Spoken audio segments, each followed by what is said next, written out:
नमस्कार दोस्तों, मैं हूं अभिषेक और आप देख रहे हैं सॉल्व टैक्स प्रॉब्लम। दोस्तों आज के वीडियो में हम लोग डिस्कस करेंगे, अगर आप 3B को लेट फाइल करते हैं for the period February 2020 to July 2020 तो फिर आपको कितना इंटरेस्ट देना पड़ सकता है। दोस्तों ये वीडियो बहुत ही इंपॉर्टेंट है, इसलिए मेरा रिक्वेस्ट है वीडियो को आखिर तक देखिए, क्योंकि यहाँ पे जो कैलकुलेशन है ये थोड़ा सा अलग है, इसलिए आप अगर आखिर तक नहीं देखेंगे तो काफ़ी कुछ मिस करेंगे दोस्तों। तो सबसे पहले बता दूं, जो सर्कुलर नंबर 141 है यहाँ पे आप देख सकते हैं, जो इशू हुआ था 24 जून को, इसमें साफ साफ बहुत ही अच्छे से इंटरेस्ट और लेट फी का कैलकुलेशन को यहाँ पे डिस्क्राइब कर दिया गया था। तो लेट फी के ऊपर तो मैं ऑलरेडी 2 वीडियो बना चुका हूँ, उसका लिंक आपको आई बटन में मिल जाएगा, और इस वीडियो में हम लोग डिस्कस करेंगे इंटरेस्ट के बारे में। तो दोस्तों यहाँ पे जो भी चीज़ बताया गया था उसके ऊपर मैं यहाँ पे एक्सेल सीट में तैयार कर चुका हूँ और उसी के ऊपर मैं आज आपको समझाऊंगा। यहाँ पे दोस्तों मैं सबसे पहले बात करूंगा स्मॉल टैक्स पेयर्स के बारे में और उसके बाद बात करूंगा लार्ज टैक्स पेयर्स के बारे में। ठीक है दोस्तों, चलिए स्टार्ट करते हैं वीडियो को। यहाँ पे मैं जो एग्जांपल ले रहा हूँ वो है जो मंथ है वो है अप्रैल 2020, जिसका ओरिजिनल ड्यू डेट था 22 मई। ठीक है, पर आप सबको पता है कि उस डेट में तो फाइलिंग पॉसिबल नहीं था, तो एक कंडीशनल ड्यू डेट दिया गया जो था 6 जुलाई। अभी सामने है, वो 6 जुलाई सामने है। अब जो इंटरेस्ट को लेकर रूल है वो सुनिए, जो स्मॉल टैक्स पेयर्स के लिए है। अगर कोई 6 जुलाई तक फाइल कर लेते हैं, अगर कोई भी 6 जुलाई तक फाइल कर लेते हैं तो फिर यहाँ पे जो इंटरेस्ट होगा वो होगा नील। ठीक है, अब इसका कैलकुलेशन कैसे होगा मैं बताता हूँ। यहाँ पे जो number of days of delay पकड़ा जाएगा, ध्यान से सुनिए, वो काउंट होगा हमेशा ओरिजिनल ड्यू डेट से, मतलब 22 मई से। ध्यान से सुनिए, 22 मई से ही काउंट होगा।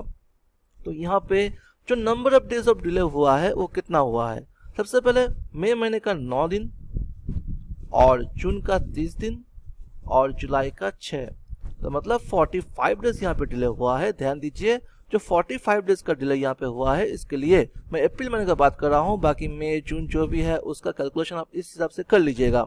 ठीक है, तो यहाँ पे जो 45 डेज है इसके लिए कोई भी इंटरेस्ट नहीं लिया जा रहा है।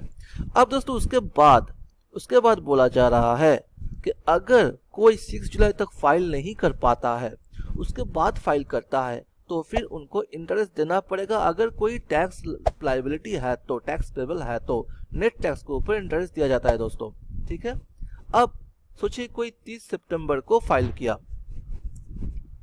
30 सितंबर को फाइल किया, तो यहाँ पे बोला जा रहा है अगर जो यहाँ पे कंडीशनल ड्यू डेट है उसको पार कर गए पर 30 सितंबर तक फाइल करते हैं तो फिर इंटरेस्ट लगेगा 9%। पर ये कैसे होगा? ठीक है, अब यहाँ पे देखते हैं टोटल ड्यू डेट कितना यहाँ पे डिले हो रहा है। ठीक है, ओरिजिनल ड्यू डेट था 22 में, तो डिले हुआ मई महीने में 9, जून पे हुआ आपका 30, जुलाई पे हुआ आपका 31, अगस्त पे हुआ 31 और सितंबर पे हुआ 30। तो टोटल यहाँ पे जो number of days of delay है वो 131, पर इस केस में 45 डेज जो था वो था 6 जुलाई तक, वहाँ पे होगा इंटरेस्ट नील।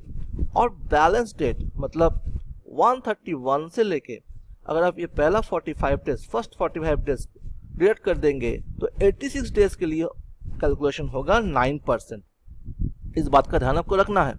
उसके बाद दोस्तों कोई 30 सितंबर तक भी फाइल नहीं कर पाया और उसको क्रॉस कर गया, उस केस में उसको 18% इंटरेस्ट देना है। ध्यान से सुनिए, 18% इंटरेस्ट देना है। अब मैं यहाँ पे पकड़ता हूँ कोई 10 अक्टूबर को फाइल कर रहा है। दोस्तों अब देखते हैं, अगर कोई 10 अक्टूबर को फाइल करता है तो फिर कितना यहाँ पे डिले हो रहा है total from original due date. तो मई में होगा 9, जून पे 30, जुलाई पे 31, अगस्त पे 31, सितंबर पे 30 और अक्टूबर पे 10, तो टोटल 141 डेज। तो इस केस में फर्स्ट 45 डेज के लिए नील, सेकेंड जो फेज है उसमें 86 डेज के लिए होगा 9% और बैलेंस जो 10 डेज बचा है उसके लिए होगा आपका 18% दोस्तों। अब देखिए दोस्तों कैलकुलेशन कैसे होगा। सोचिए टोटल नेट टैक्स लायबिलिटी यहाँ पे है 15,000 रुपए और आप फाइल कर रहे हैं 10 अक्टूबर को, तो ऐसा नहीं कि 15,000 रुपए के ऊपर ही 18% आप दे देंगे।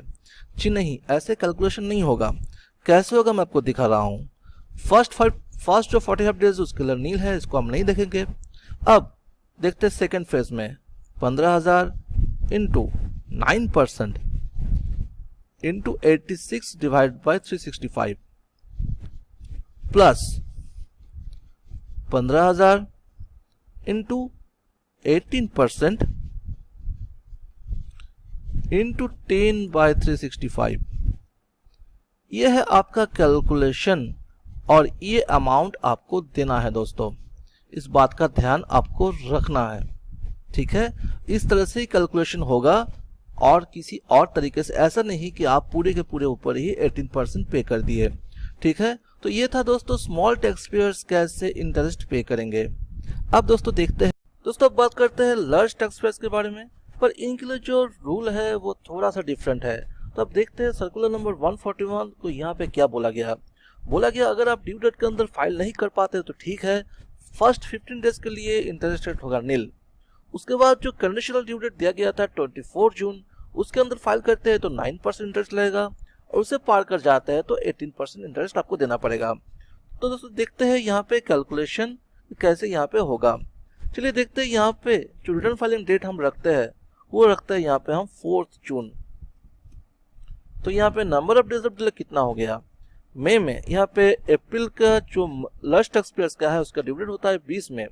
तो यहाँ पे number of days of delay कितना हो गया मई के लिए यहाँ पे 11 और जून के लिए यहाँ पे 4, मतलब 15 दिन।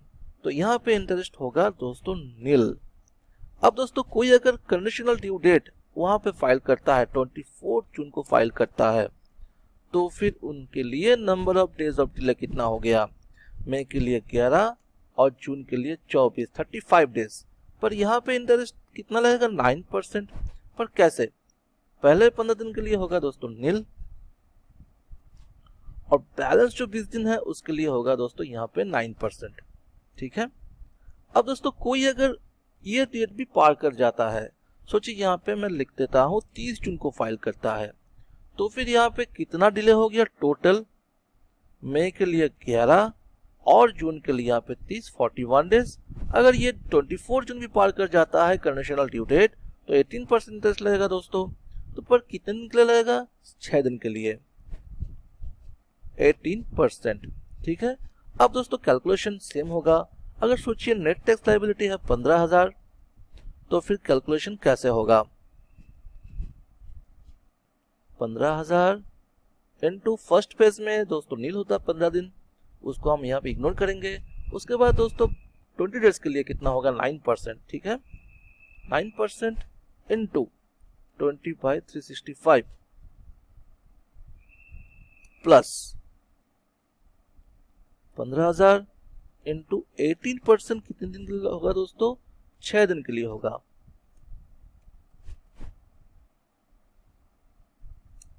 ये है दोस्तों आपका इंटरेस्ट।